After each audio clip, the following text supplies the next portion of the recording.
बिरहा प्रेमी देखें, एक मेरा गीत आप लोग के बीच में जा रहा है।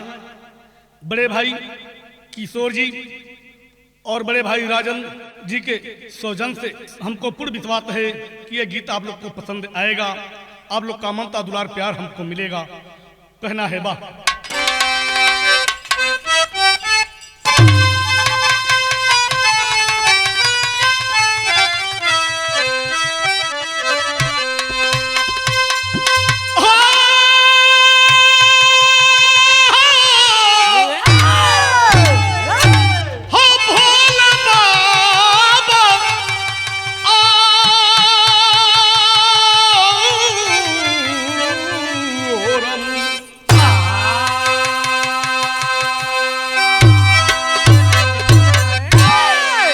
दोस्तों देखे, कभी बिरहा के अंदर 4 लाइन भूमिका लिखे हैं। कहना है,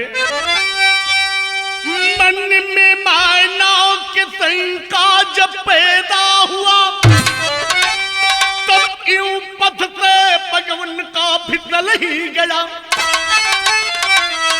गजब की करिश्मा इस दुनिया के अंदर, पावन से पावन रिश्ता निकल ही गया। शंका के आगे ईश्वर नहीं मानू है, शंका दिन कर्म दोगी लगा ही दिया। कभी बाबू रम शंका से बच कर के रहना, शंका गुलशन में आगी लगा ही दिया।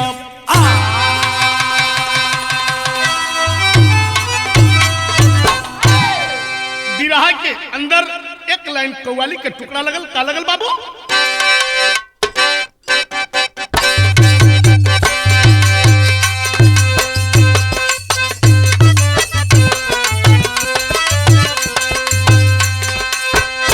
एक प्रेमी और एक प्रेमिका के बात बाबूजी बतावल गई, कहल गई बाबा, और काहे ये दिल के बीच में, और काहे ये दिल के बीच में दरार हो गई।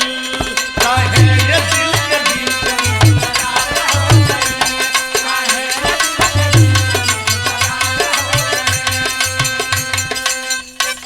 काहे ये दिल के बीच में दरार हो गई।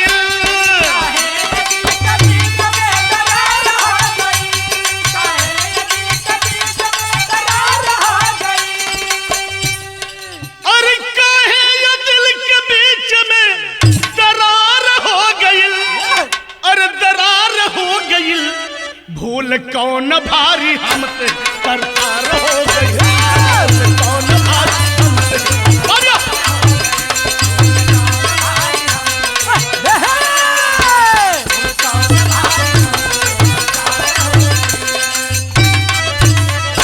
लेकिन भाव लगल, कहना है, अरे सखी के दिल में शक के बुखार हो गई, सखी के दिल में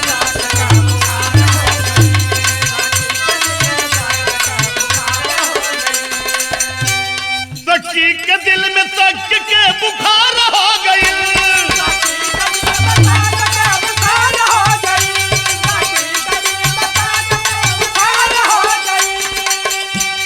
और सखी के दिल में शक के बुखार हो गई, और बुखार हो गई, करना दवाई इलाज बेकार हो गई, करना दवाई इलाज बेकार हो गई।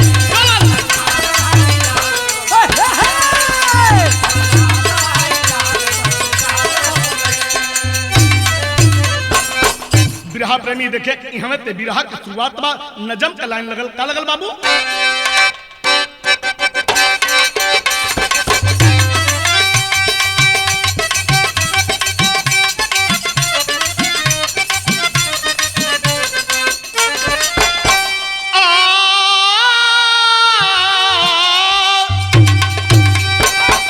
राजवर्षा में जब जुदेव सिंह का शासन था, बड़ा खुशहाली मानो धरा पे इंद्रासन था।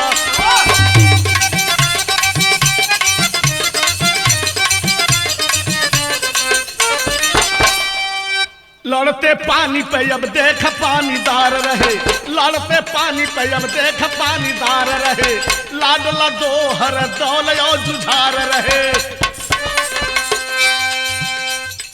जुझार सिंह के सर पर सेहरा बधाए हैं, जुझार सिंह के सर पर सेहरा बधाए हैं, नई नवेली दुल्हन चंपा को बनाए हैं।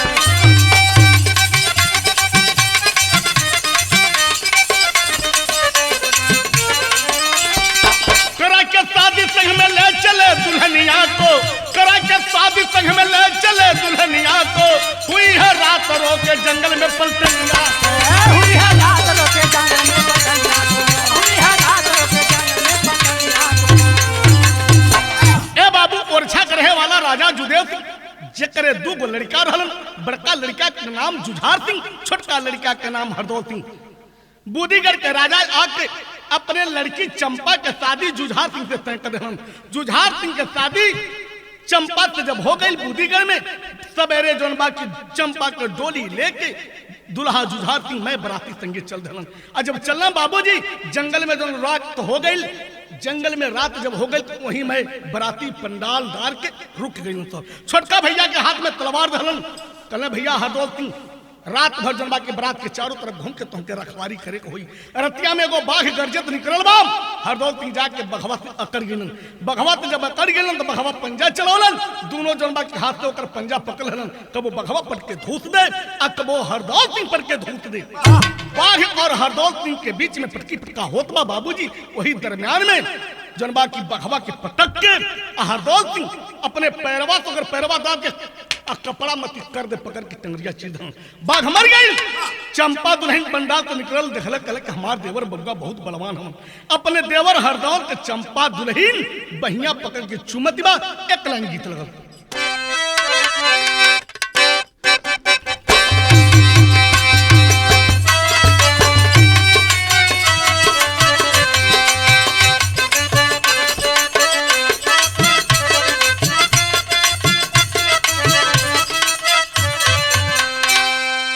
और सरंगिया वाले के डेरावा बतई दर छटकी नाना दी।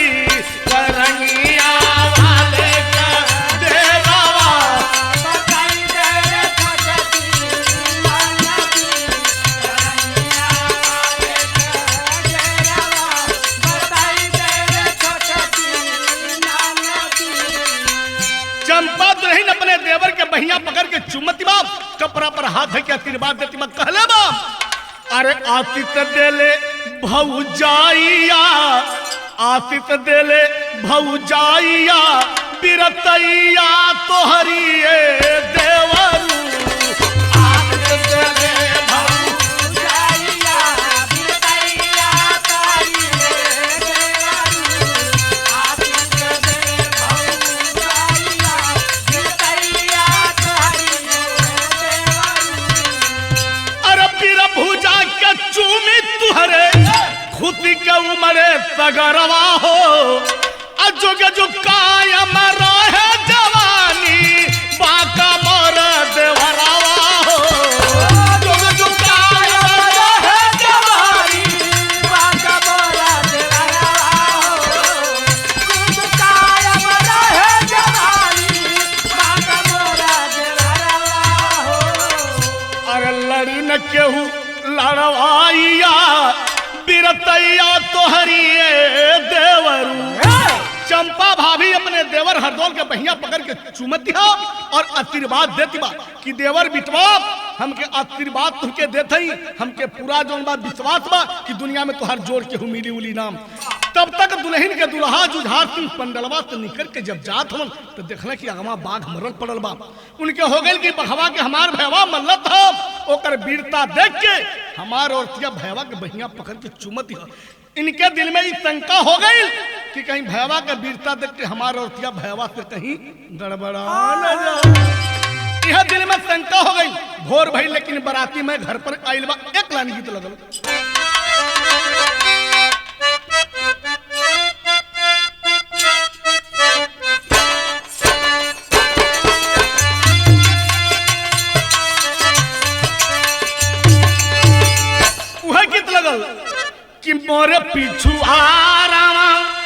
अमर पिछुआ रवा तो नरवा के दुकानिया तो नरवा के दुकानिया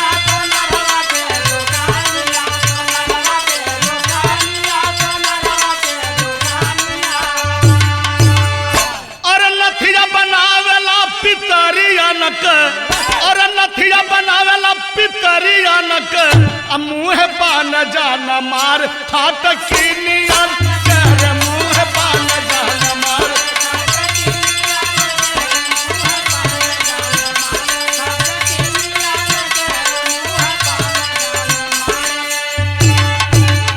अयली महालिया में चंपा दुलहिनिया चंपा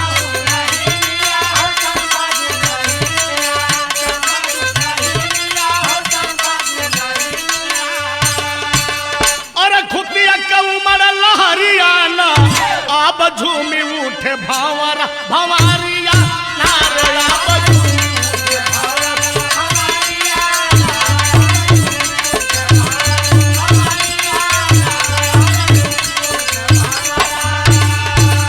चंपा दुल्हन एक दिन जौन बा खाना बना के कटोरा में दूध भात सान के अपने देवर हरदौल के जंघवा पर लेटा के बाबूजी मुंह में कवर डाल के खिलावती बा आ कहती बा धन्य हो देवर हमार आशीर्वाद बा कि तोहरे वीरता के गाथा पूरा दुनिया गाई लेकिन ए बेटा ई बतावत हो कि हम खिलावत का बात यह कहले बा कि धन्य हो देवर जाहिर होई तुहर नमवा आ चखे वाला चखला चखा वाला के प्रेमवा चखे वाला चखला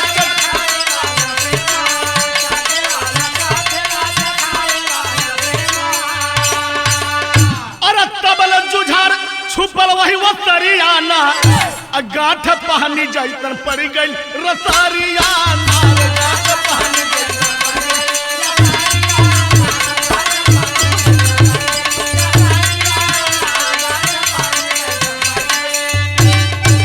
ए बाबू यह बतिया होत बा कि भाभी माँ जौन माई के ममता दुलार मिले के तौन प्रेम तुमसे मिलत बा माई के बच्चे ममता दुलार भाभी माँ तू हमके देत मर ए भैया यह बतिया देवर और भौजाई के बीच में होत बा तब तक दुल्हन के दुल्हा जुझार सिंह कहीं के घूम के घर में प्रवेश कलन जब आंगन में जात रहन तो देखला कि हमार औरतिया हमरे भैया की जगह पर लेटा के आई प्रेम प्रेम के बात का करती बा ए बाबू अब घूम के जब बाहर अइलन दुआरे पर आ तब तक डाक वाला चिट्ठी लेके पहुंचल बा आ जब चिट्ठी देले बा तो चिट्ठिया खोल के पढ़लन तो दिल्ली के राजा उ चिट्ठी में लिखले रहल कि है वर्षा नरेश राजा जुझार सिंह यदि आपके बाजू में ताकत है तो आप मेरे दिल्ली पर चढ़ाई करें वरना मैं स्वतः अपना सेना लेकर के आपके ओरछा पर चढ़ाई करूंगा यह पढ़ के पटिया में चिट्ठिया रखलन चंपा दुल्हन देखला ओकरे लगल कि हमरे नैहरे ते कोनो चिट्ठी आल है कल सैया कैसन चिट्ठी हो कल ना कोनो बात ना है कल सैया ना हमके बतावा कि चिट्ठी कैसन है ओके तो लगत बा कि नैहरे से आइल बा ए बाबू जब चिट्ठिया पढ़ के सुना दलन दुल्हन जान गेल कि दिल्ली के राजा लड़ाई करे बदे भेजले बा तब चंपा दुल्हन अपने पति से कहले बा कि ये सैया ई बतावा कि दिल्ली में चढ़ाई करे लड़ाई करे जइबा कि ना जइबा जुझार सिंह कलक हो बतावा जेकर दुल्हन कौने के घर में आइल है वो दिल्ली में लड़ाई करे जाई है लड़ैया के करी चंपा दुल्हन तो की जगह दे मर्द हमार जन्म के अपना सरिया था मौगा था ए बाबू लेकिन एक लाइन गीत लगा का लगल बाबू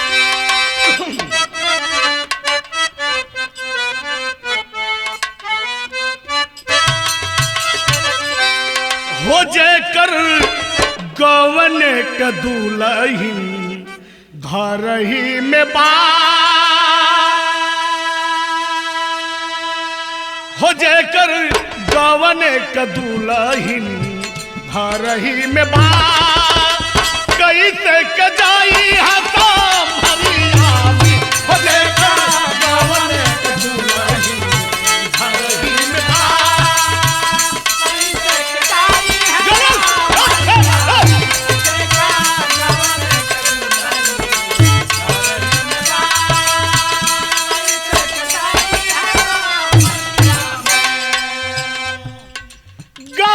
गुलाबी चालत शराबी गोरी तेरी बाकी नयन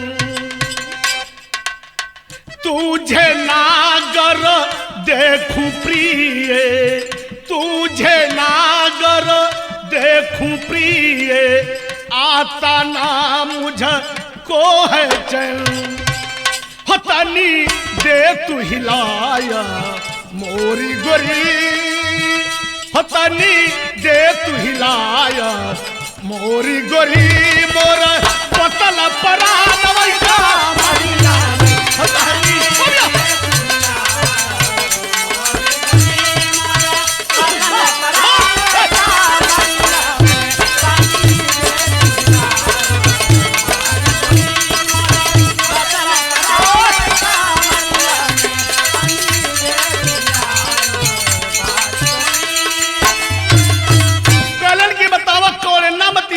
टमाटर के मती लाल लाल गाल हो सुराही मती तुहार गर्दन हो काली नागिन के तरह केस लहरे ले हिरनी सी चाल हो तुमके छोड़ के हम दिल्ली में जाएंगे चंपा दुल्हन सोचला कि मर्द मौगात में नहीं जाई कला कहिया अगर तुहके लड़ाई करे नहीं जाएगा चोली पहन लो साड़ी पहन लो पेटीकोट पहन लो कंगन चूड़ी लगा लो घर में बैठा दुल्हन बन के दिल्ली में लड़ाई करे हम जाई जुझार सिंह सोचना कि अगर हमरे जीते औरत चल जाई तो हमार तो मर्यादा डूबने जाई बाबूजी ए बाबूजी यह सोचत हवन लेकिन दुल्हन धिक्कार के अपने पति के कहले बा का कहले बा एक लाइन गीत लगा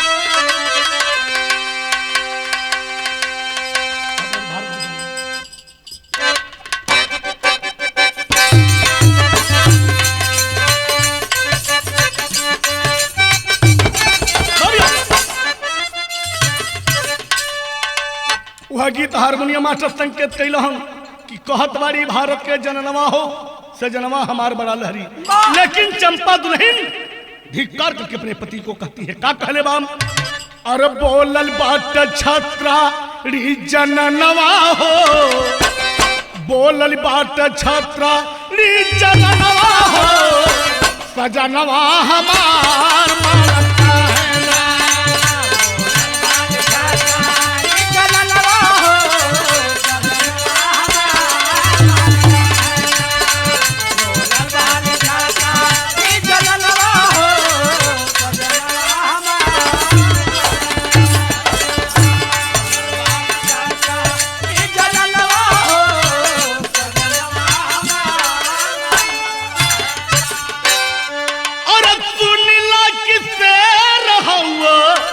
बने लगी दारवा सुने लगी तेरा हुआ बने लगी दारवा सुने लगी तेरा हुआ बने लगी दारवा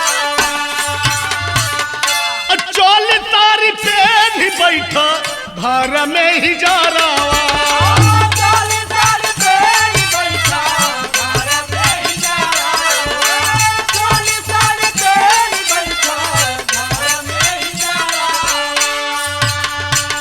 हम जाई बजाएंगे माया दनवा हो हम जाई बजाएंगे माया दनवा हो बजनवा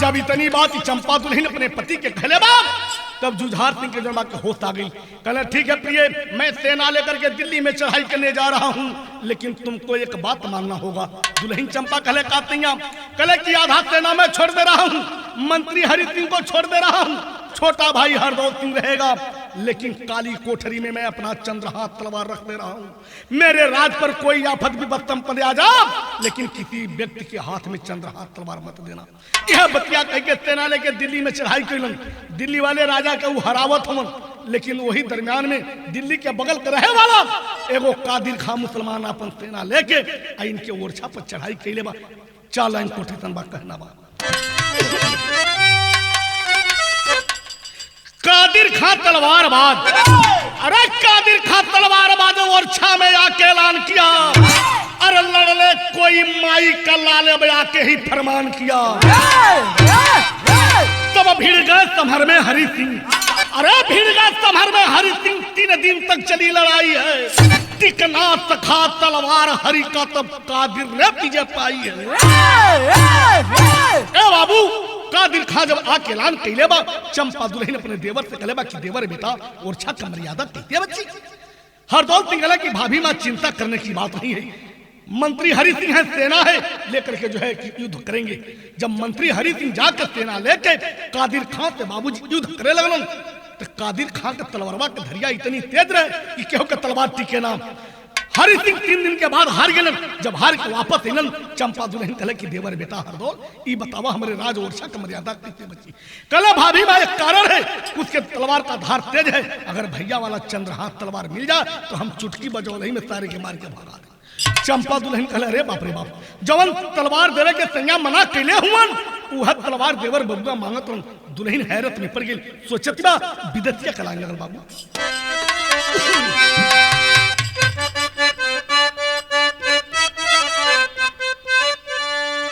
अरे तपरे छछुंदर वाली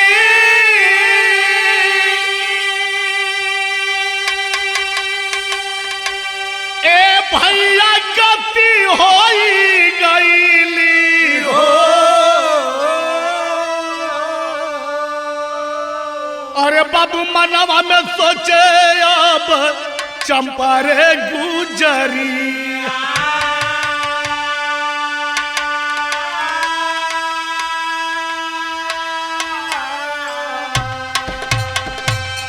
अदेले समती रजाई सैया के बचनिया हो। अरे नहीं जब तक डूबी जाई और छाके पगरी।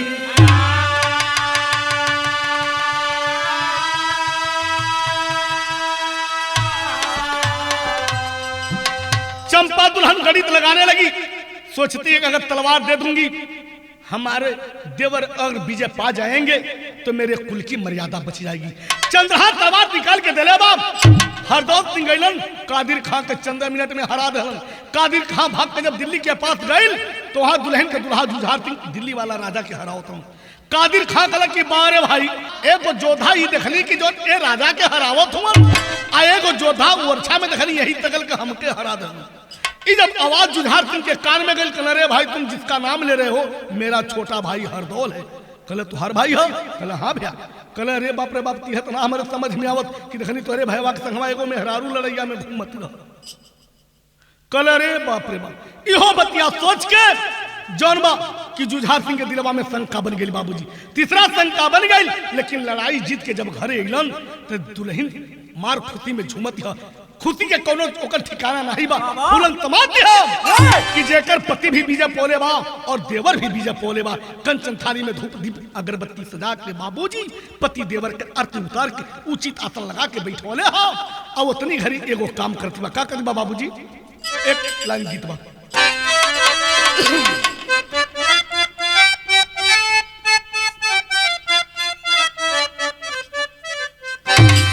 गीत के संकेत कलन हारमोनियम मास्टर के गवैया कई तरह से गौला। लेकिन पहले जमाना में जब दुल्हन डोली में आवत रही तो एगो जवान एगो बूढ़ कहर आगे रहे, एगो जवान बूढ़ कहर पीछे रहे। तो कहरा कुल दुल्हनियन तो रहिया में मस्करी करे, मैं मजा तो वह को लुट ले भैया। लेकिन कहले बा का गौले बा भैया कहरो गीत में बतावल गई बा। अरे याल बेली तर खोय जवम दूगो भेली भलमंगनिया दे भलमंगनिया दे देना हमके जहाना जानी पुरनिया हो जहाना जानी पुरनिया हो।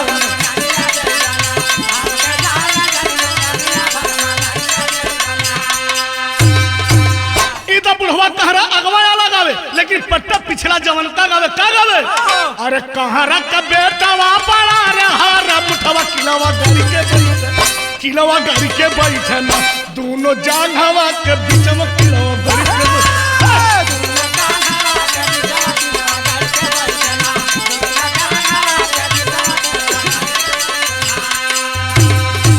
लेकिन चंपा दुल्हन भोजन बनावत बा, पति देवर के भोजन करावे चलत है। उतरी घड़ी के बात बा। अरे बनावे ल भोजानिया रे चंपा महारानिया बदली रे गईली ना। अरे बदली रे गईली ना भूल से सोने का थरिया बदली रे गईली ना।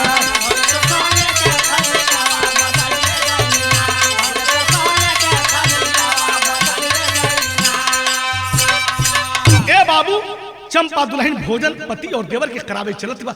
एगो वही गलती हो गई कि दुल्हन के दुल्हा रोज सोने के थाली में भोजन करें बाबूजी, और देवर हरदौर रोज चांदी के थाली में भोजन करें। लेकिन दुल्हन फुर्ती में गलती कर दिल कि सोने वाली थाली देवर के सामने हो गई बाबूजी, और चांदी वाली थाली पति के सामने हो गई। और दुल्हन के दुल्हा हरदौल सिंह अपने पत्नी चंपा के खींच के लात मारते हैं। दुल्हन गिर पड़ती है। जब संभर के उठली बाबूजी अपने पति जुझार सिंह के पांव पकड़ के गलत सिंह हमसे गलती का हो गई, काहे मारत हुआ राजा, हमसे भूल का हो गई। गलत सटाओ जुबान बंद कर, तुम मेरे लायक नहीं रह गई हो, तुमने मेरे मर्यादा को मिट्टी में मिला दी, तुम मेरे रात में निकल जाओ। गलत सैया हमसे का हो गई, तुलसी सीता अंसुईया के तरफ सैया हम जन्मा गगन में विजय पताका फहराए। सैया कहे का मारत हुआ, लेकिन कहलन की देखो मैं तुम्हारी जो है कि गलती जंगल में बर्दाश्त कर लिया। तुम जो प्रेम चुम चुम की बात करती थी, घर में प्रेम प्रेम की बात कर रही थी, मैंने चंद्रहास तलवार देने को मना किया था, तुम वो भी दे डाली। आज प्रत्येक सामने थाली और खाना भी बदल गया। गलत सैया जवन आप कहता सैया टोटल गलत था। हम देवर बबुआ के बेटा कहनी, देवर बबुआ हमके माई कहलन, माई और बेटवा के बीच में ऐसा अपवित्र रिश्ता ना हो सके। कल कदम नहीं, मैं नहीं मानूंगा। अगर तुमको विश्वास दिलाना है मेरी एक बात मानना होगा। दुल्हन कहले काम कहले कि अगर मेरे उसके खाने में, मेरे भाई के खाने में जहर मिलाकर तुम खिला देती हो और जहर वाला खाना खा करके मर जाता है, तो हम मान लेंगे कि तुम भी सही हो और मेरा भाई भी सही है। दुल्हन कहले जवन माई बेटवा के अपने दूध से और फूल से और पानी से चले आओ, वो माई कैसे अपने बेटवा के जोहर देके मुंगा तखेले, कैसे जहर खिला तखेले तैया। दुल्हन अपने पति के समझावत बा तेरी कलन बाबू।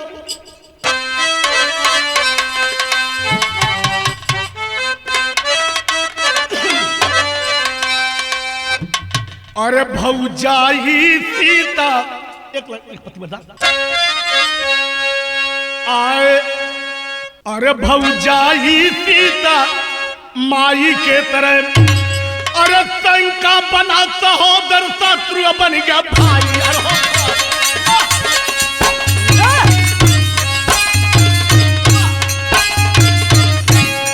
दुल्हन अपने पति के समझावती है कि सैया देखा हमसे गलती ना भइल, हमारे देवर बबुआ से गलती ना भइल, हमनी के दुल्हन के जन्मा की आत्मा पवित्र है, लेकिन नहीं मानत हम कल कदाम नहीं। लाख समझाए भरथरी एक न माने जोगी हो गई। कल कुछ नहीं मानूंगा जब तक तुम खाना में जहर मिलाकर खिला नहीं देती हो, वो मर नहीं जाता है, तब तक हमको विश्वास नहीं होगा। वह पर लाइन बाप दुल्हन अपने पति के समझावती है बाबू।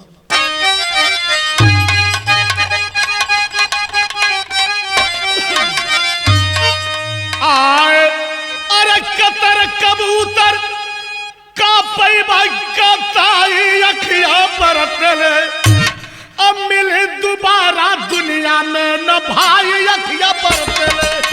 दोबारा दुनिया में न भाई अखिया परतले, दोबारा दुनिया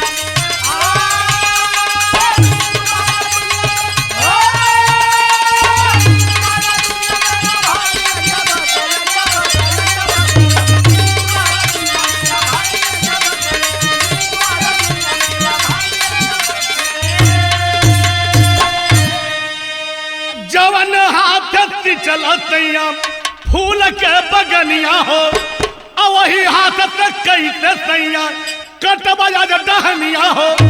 अरे भैया कही के तोह के बोलाई अखिया बरतले, क्या कर बन के रहबा हम भौजाई अखिया बरतले।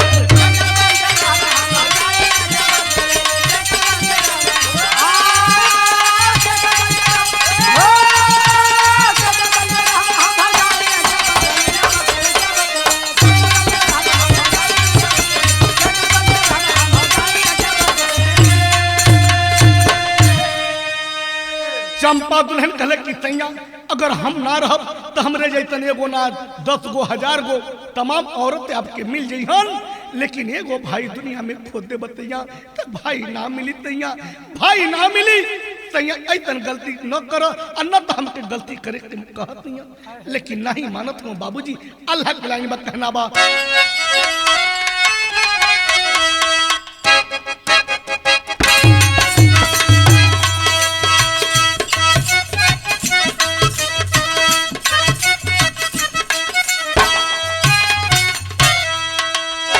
अरे निकलल जुबान नाही वापस होल बतिया भैया निकलल जुबान नाही वापस होल बतिया भैया निकलल जुबान नाही वापस होल बतिया भैया तीरिया न वापस होला निकलल कमाला तीरिया न वापस होला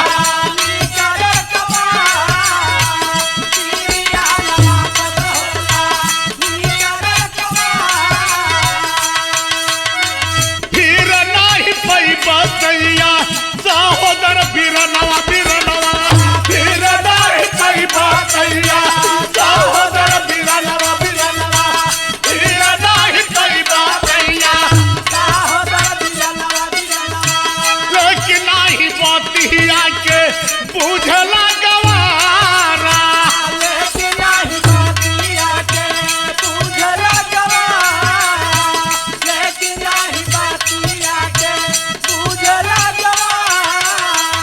रोई रोई खाना बाबा नार महारानिया ये बाबू रोई रोई खाना बाबा नार महारानिया ये बाबू रोई रोई खाना बाबा नार महारानिया ये बाबू बरस नजारिया का वनवा तबाना बरस नजारिया का वनवा तबाना बरस नजारिया का वनवा तबाना काबल गदेला भाभी पास आई गई नए बाबू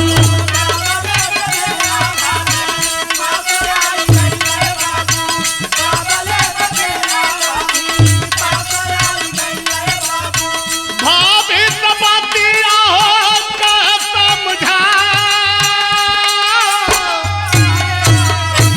बाबूजी चंपा दुल्हन भोजन बना रही है कलेजा कांप रहा है हाथ हिल रहा है आंख से आंसू बरस रहा है रो रही है तड़प रही है कि हाय भगवान जौने देवर बबुआ के हम बेटा मनलिन जौने देवर बबुआ के दूध से पिछलिन आज बबुआ के हम कहते जहर खिया के मारब यह सोचती बा तब तक हरदौल सिंह घूमते हुए आया भाभी माँ के पास कहा भाभी माँ तू रो मत अगर भैया मेरे खाना में 1 चम्मच जहर मिलाने को कहे हैं तो भाभी माँ तुम मेरे खाना में 10 चम्मच जहर मिला दो मैं जल्दी जहर वाला खाना खा के भैया के सामने मर जाऊं भाभी माँ अगर मेरे मरने से पहले भैया मर जाएंगे तो मैं अभागा तुम अभागन रह के दुनिया में कुछ नहीं कर सकते हैं अगर मैं मर जाऊंगा भैया रहेंगे भाभी माँ तुम रहोगी तो तुम और भैया मिलकर के एक दुनिया बसा सकते हो वरना हम तुम कुछ नहीं कर सकते हैं बाबूजी जहर खाना में मिलाकर के चंपा दुल्हन कांपती कलेजा से देती है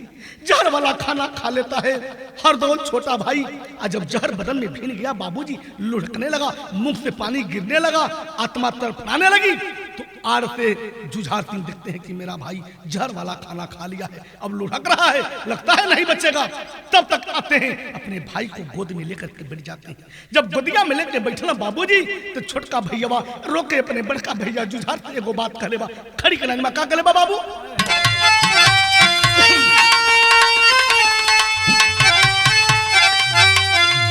आए अरे रजू हमारा बीरना आए कबर गोदिया का दे दे दुलार बीरना एक बेर गोदिया का दे दे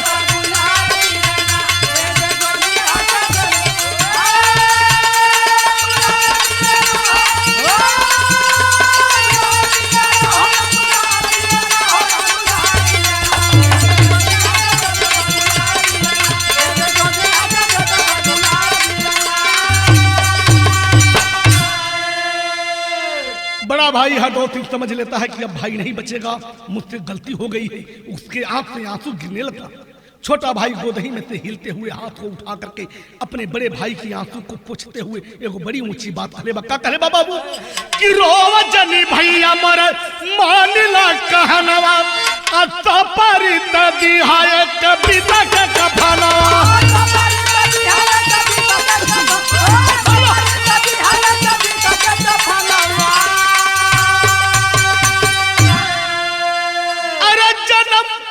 जन्म करना तवा हमारा बीरना एक बेर गोदिया के दे देवा दुलारा बीरना। अंतिम लाइन में छोटा भाई कहा कि भैया आपके दिल में जो शंकावती भूत बता है उसको आप टोटल निकाल दें।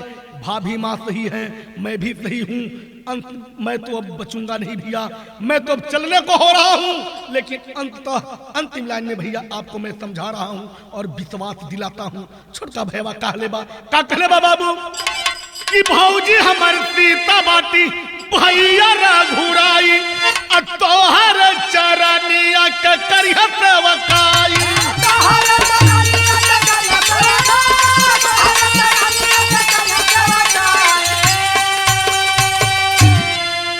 अरे यह कही के भैया अब फरार सुगना एक बेर गोदिया के दे देबा दुलार बीरना।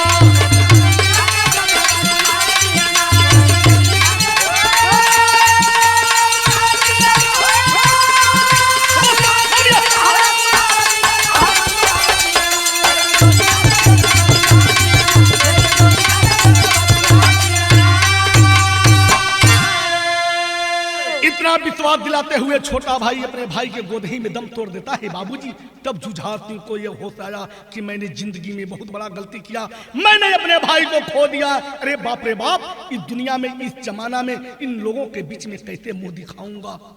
बाबूजी वही चंद्रहास तलवार उठाते हैं, राजा जुझार सिंह अपने सीने में लगा लेते हैं, गिरा जमीन पर छटपटा करके मर गए।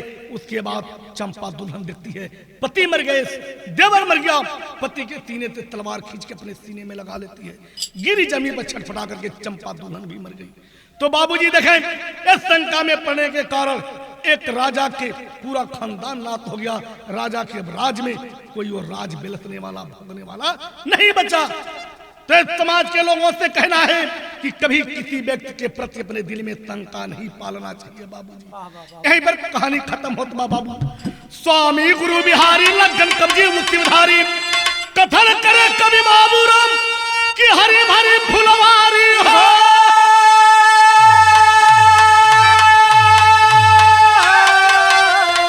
अरे भौजाई सीता माई के तरफ यादव ओम प्रकाश का शंका कब होने आई। भौजाई सीता माई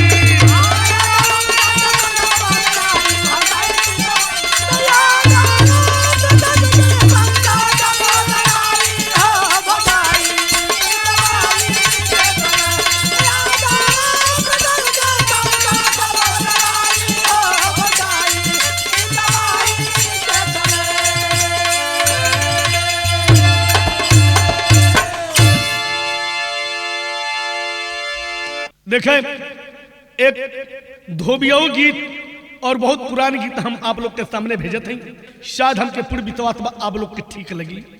तो कहना बाबा भैया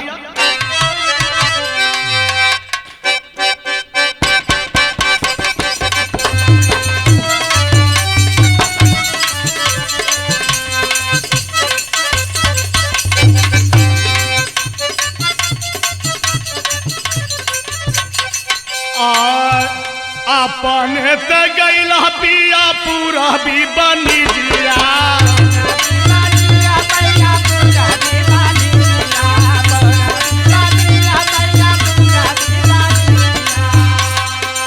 अपने ते गैला पिया पूरा भी बनी जिया कि पोती हो गैला ना, अरे पोती हो गैला ना, एगो हीरा मंतु गानावा एगो हीरा मंतु गानावा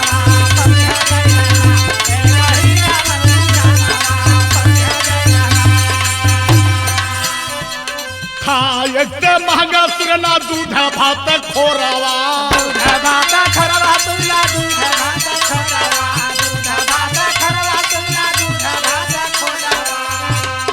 खाए ते महंगा सुगना दूध भात खोरावा भात खरवा तुला दूध भात खोरावा दूध भात खरवा तुला दूध भात खोरावा। सूते के मांगना और सूते के मांगना हमरे सैया के बिछावाना सूते हमरे सैया के बिछावाना हमरे सैया के बिछावाना।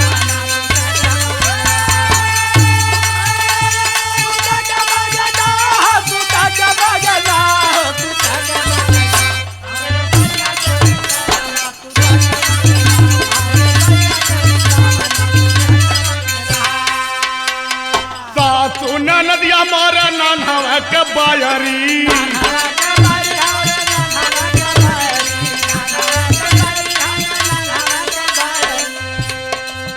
सुन नदिया मोर नानवा के बायरी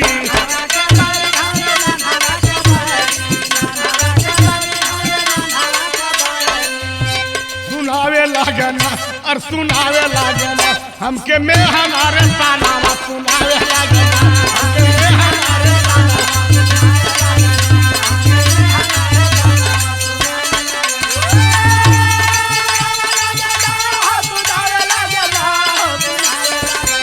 हमके में हमारे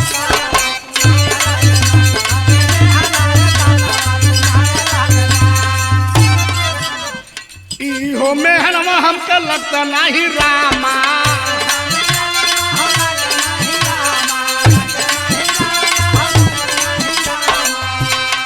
इहो मेहनवा हमके लगता नहीं रामा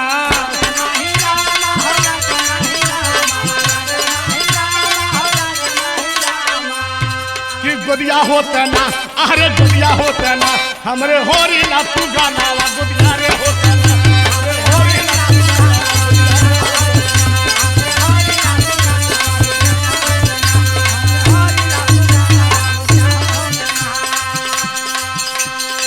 दो बाबू राम नहीं बुझल दरा दिया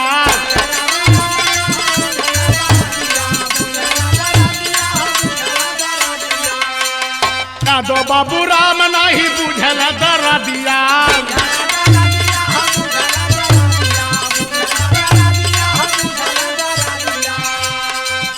अरे तेजिया ना हमरे तेजिया ना अब वो पीर सजाना तेजिया ना हमरे वो पीर